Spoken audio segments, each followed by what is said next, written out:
Assalamualaikum warahmatullahi wabarakatuh. Yang saya hormati Ibu Lindsay Pratami Putri sebagai dosen pengampu manajemen risiko dan teman-teman sekalian. Di sini kami dari kelompok 1 akan membahas tentang konsep dan fungsi manajemen risiko. Dengan saya sendiri, Hafijah sebagai moderator, dan kedua teman saya, ada Selvian Daini dan Halimah Tusadiah sebagai pemateri. Untuk mempersingkat waktu, langsung saja pembahasan pertama akan dibacakan oleh saya sendiri, Hafiza, tentang konsep manajemen risiko. Manajemen risiko merupakan suatu usaha untuk mengetahui, menganalisis, serta mengendalikan risiko dalam setiap kegiatan perusahaan dengan tujuan untuk memperoleh efektivitas dan efisiensi yang tinggi. Manajemen risiko berkaitan erat dengan kelangsungan usaha perusahaan. Jika perusahaan melakukan manajemen risiko, perusahaan dapat terhindar dari kebangkrutan atau bahkan dapat menghasilkan peningkatan laba. Manajemen risiko adalah suatu rangkaian prosedur dan metodologi yang digunakan untuk mengidentifikasi, mengukur, memonitor, dan mengontrol risiko yang timbul dari bisnis operasional suatu perusahaan. Manajemen risiko ditujukan untuk memastikan kesinambungan, profitabilitas, dan pertumbuhan usaha sejalan dengan visi dan misi. Di dalam strategi pengendalian dan pengelolaan risiko usaha, perusahaan melakukan identifikasi dan pembukuan peta risiko atau risk mapping, kuantifikasi dan pengukuran risiko atau risk measurement and assessment, kemudian ada penanganan risiko atau risk treatment, dan yang terakhir serta kebijakan manajemen risiko. Risiko dapat dibedakan dengan berbagai macam. Di antaranya adalah risiko menurut sumber atau penyebabnya. Yang kedua, risiko menurut sifatnya. Yang ketiga, risiko menurut kondisi terjadinya. Yang keempat, risiko menurut cakupan dampaknya. Yang kelima, risiko menurut cara menanggulanginya. Next. Menurut Vaughan, mengemukakan beberapa definisi risiko, sebagaimana dapat kita lihat berikut ini. Yang pertama itu risk is the chance of loss, atau risiko adalah kerugian. Kemudian yang kedua adalah risk is the possibility of loss, atau risiko adalah kemungkinan kerugian. Dan yang ketiga adalah risk uncertainty, atau risiko adalah ketidakpastian. Sekian dari saya. Untuk penjelasan selanjutnya akan dibahas oleh teman saya yang bernama Halimah Tusadiah.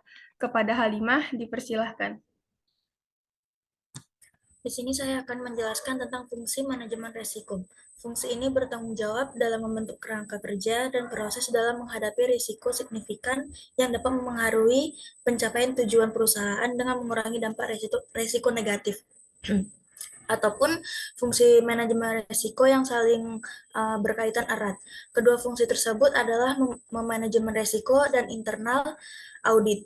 Kedua fungsi tersebut masing-masing berperan serta untuk menjamin efektivitas penerapan manajemen risiko. Perbedaan umum dari kedua fungsi tersebut berbeda pada delegasi tanggung jawab. Fungsi manajemen risiko memiliki wewenang untuk mengarahkan praktik pengendalian tingkat risiko dalam mengelola strategi, terutama yang mengganggu pencapaian tujuan perusahaan. Fungsi ini juga bertanggung jawab dalam membentuk kerangka kerja dan proses dalam menghadapi risiko signifikan yang dapat mempengaruhi pencapaian tujuan perusahaan dengan mengurangi dampak risiko negatif. Seiring berjalannya waktu, manajemen risiko juga dapat meningkatkan kapabilitas perusahaan dalam menemukan peluang bisnis dengan meningkatkan kemampuan pengambilan keputusan strategi berdasarkan analisis yang dilakukan. Dengan demikian, manajemen risiko mempunyai beberapa tujuan, yaitu yang pertama, tujuan sebelum terjadinya kerugian meliputi efisiensi, meningkatkan kepercayaan, menanggulangi tanggung jawab pihak luar.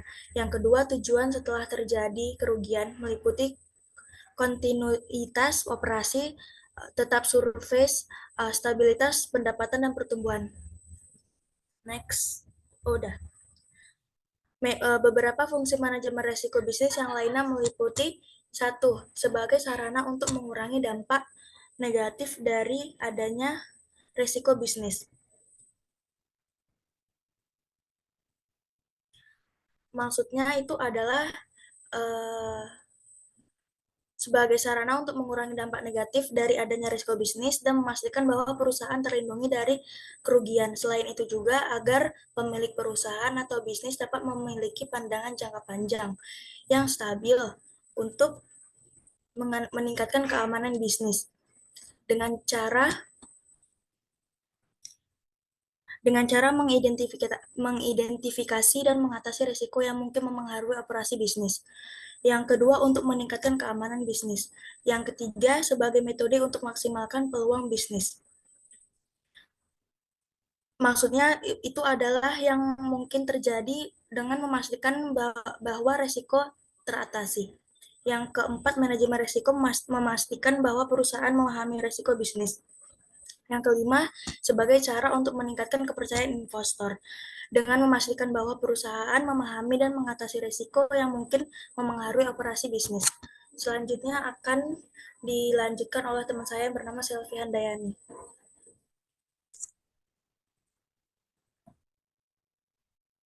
Langkah-langkah mengidentifikasi manajemen risiko.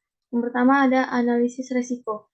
Maksudnya menganalisis risiko secara mendalam termasuk probabilitas terjadinya risiko dan dampaknya. Yang kedua, evaluasi risiko. Meningkatkan risiko dengan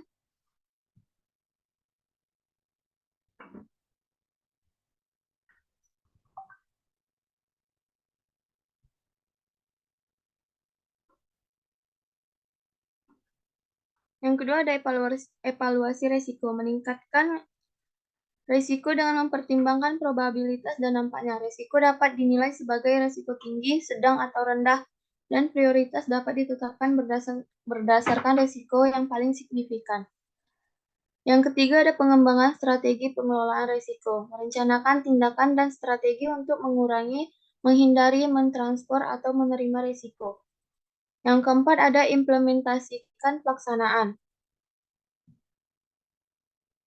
Melaksanakan tindakan pengelolaan risiko yang dapat direncanakan termasuk penerapan, kontrol, perubahan kebijakan, atau prosedur pengadaan asuransi atau mitigasi risiko lainnya. Yang kelima ada pemantauan dan tinjauan.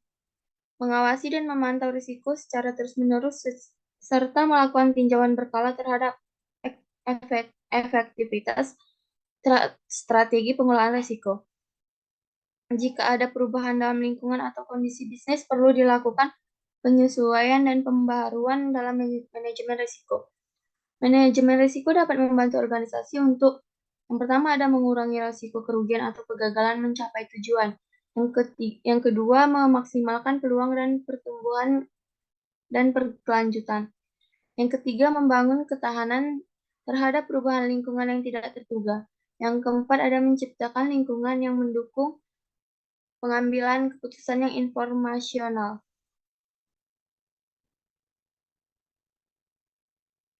Jadi kesimpulannya adalah identifikasi risiko membantu organisasi mengenali ancaman dan peluang, memberikan landasan untuk menganalisis mendalam terhadap lingkungan eksternal dan internal. Analisis risiko selanjutnya memungkinkan evaluasi probabilitas dan dampak risiko. Sementara penilaian risiko membantu menentukan tingkat risiko yang dapat diterima oleh organisasi.